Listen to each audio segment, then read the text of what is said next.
Hello, welcome to the update. I'm Susie Thompson. Jurors in Donald Trump's criminal trial in a US court have begun deliberations. The former president is facing 34 felony counts of falsifying business records, charges punishable by up to 4 years in prison. Outside court, Trump repeated his claim that the trial was rigged. What's happening here is weaponization at a level that nobody's seen before, ever. And it shouldn't be allowed to happen. So I'll stay around here. This is 5 weeks.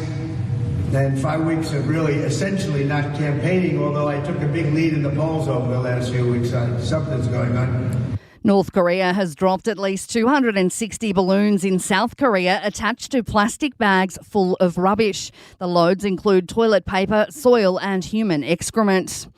A phone recovered from a dam near Ballarat is being forensically analysed in what could be a breakthrough in the Samantha Murphy case. The phone and other items were discovered yesterday during a targeted search of a property at Buninyong. Murphy disappeared on a morning run on the 4th of February. A 22-year-old man has been charged with her murder.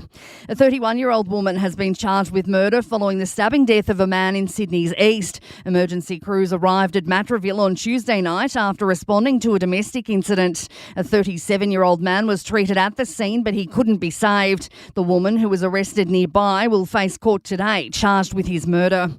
Caught in December for two separate motorbike riders in Victoria allegedly clocked at almost 300 kilometres per hour.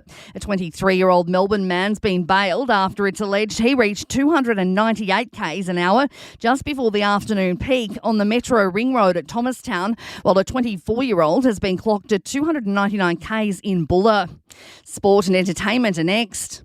In sport, the head of preparations for the Brisbane Olympics is calling for Queenslanders to get fired up and challenge politicians to reward the growing state with a modern stadium. Sydney Hook has told News Corp that people need to make their views known to MPs, including Premier Stephen Miles, who favours an upgrade of a 44-year-old facility over a revamped Gabba or a new stadium at Victoria Park.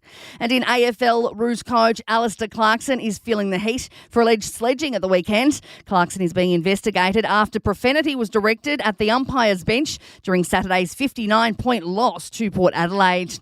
In entertainment news, the world premiere of the second season of Aussie show Colin from Accounts has taken place at Sydney's Factory Theatre overnight. The wife and husband stars of the show, Harriet Dyer and Patrick Brammall, shone on the yellow carpet.